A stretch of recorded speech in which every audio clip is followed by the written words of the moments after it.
네. 안녕하세요. 개인을 위한 치료라는 주제에 대해 이야기할 3313 정민준입니다. 여러분은 혹시 병원 가시는 걸 좋아하시나요? 우리는 주로 아파서 병원에 가죠. 근데 병원에 가면 의사가 이것저것 물어봅니다. 의사가 이것저것 물어보는데 뭘 먹다가 아팠는지, 아니면 뭘 하다가 다치게 됐는지, 그리고 가족 중에 아픈 사람이 있는지, 그런 거를 물어보죠. 근데 의사가 이런 질문을 하는 거는 이제 당신의 기본적인 정보를 파악하고 좀 더 정확하게 진단을 하기 위해서입니다. 근데 여기에도 문제가 있습니다. 모든 사람이 이런 시스템을 누릴 수 있는 게 아니죠. 그리고 암 같은 중요한 질병을 늦게서야 발견하는 경우도 있습니다. 근데 이제 이런 문제를 해결하기 위해서 등장한 것이 바로 정밀의료 시스템입니다.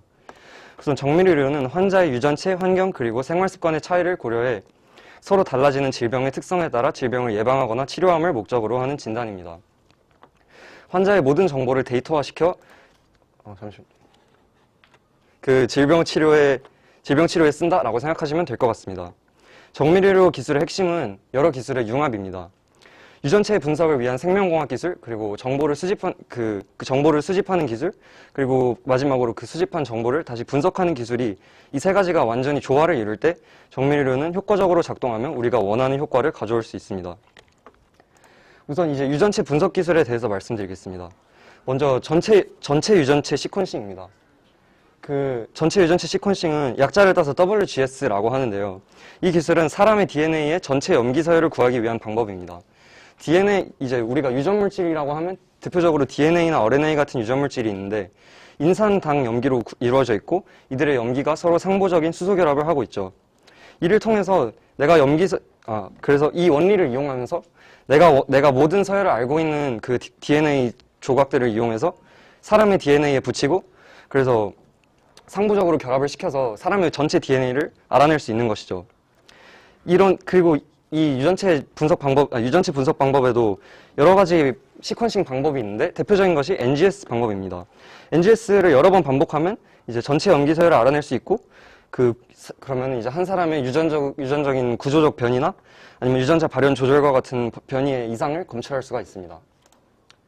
그 다음 이제 유전체 분석 방법으로 액체 생검이 있는데 액체 생검은 혈액 속 존재하는 종양세포 또는 수송선항의 성분을 분석해서 거기 있는 유전물질이나 단백질의 종류를 알아내서 예를 들어서 암에 걸린 사람은 암과 관련된 단백질이 많이 발현되겠죠. 이제 그런 돌연 변이들을 찾아내는 방법입니다. 이런 이제 생체공학 기술들을 통해서 먼저 한 사람의 게놈 데이터, 그러니까 유전체 데이터를 전체적으로 알아내는 겁니다. 그 다음에 이제 한 사람의 데이터를 알았으니까 여러 사람의 데이터를 다 찾아서 다 합쳐야겠죠. 그러기 위해서 이제 데이터 수집 기술이 필요합니다. 최근 이제 애플워치 같은 웨어러블 디바이스의 상용화로 심박수, 혈당량 등 신체 상태의 실시간 데이터도 추가해서 관리하는 것이 가능해졌습니다. 그리고 이제 식단이나 수면 패턴 등 일상생활 데이터도 쉽게 수집할 수 있게 되었는데, 그러니까 유전체 데이터와 일상생활 데이터를 모두 합쳐서 관리할 수 있게 된 것이죠.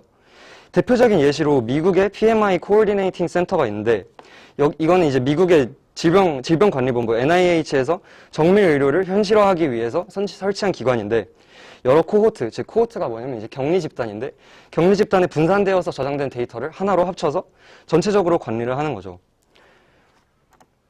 이제 이런 수집한 데이터를 분석하는 기술이 필요합니다. 최근 인공지능 기술이 되게 많이 발전을 했는데, 인공지능 모델을 이용한 데이터 분석으로 가장 많이 쓰이는 게 딥러닝 또는 머신러닝입니다.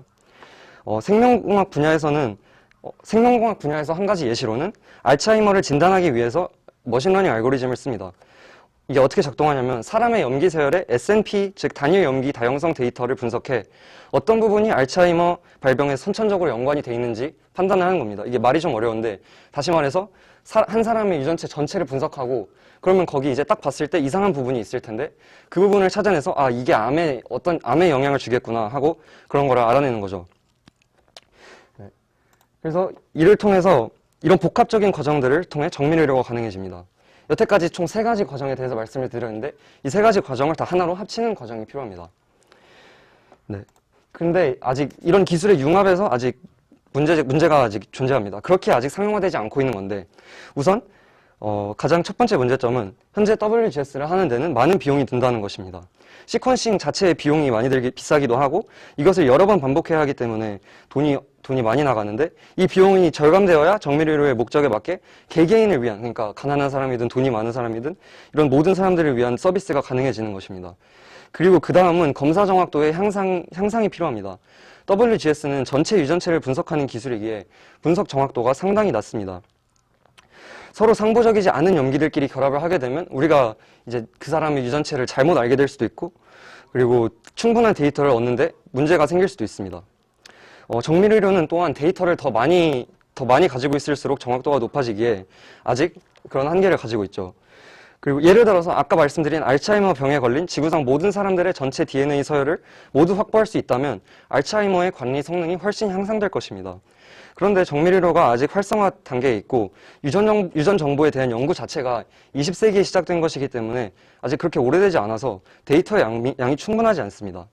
그래서 아직 이런 문제들을 가지는데, 만약 이런 조건들을 모두 만족한다면 정밀의료는 우리에게 막대한 이윤을 가져다 줄 수 있을 것입니다.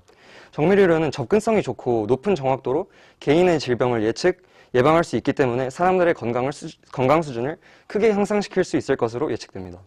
그리고 정밀의료가 성공한다면 이제 과정에서 우리는 집에서 우리의 암 발병 사실까지 미리 알 수 있는 날도 올 수 있을 것이라고 생각합니다. 감사합니다.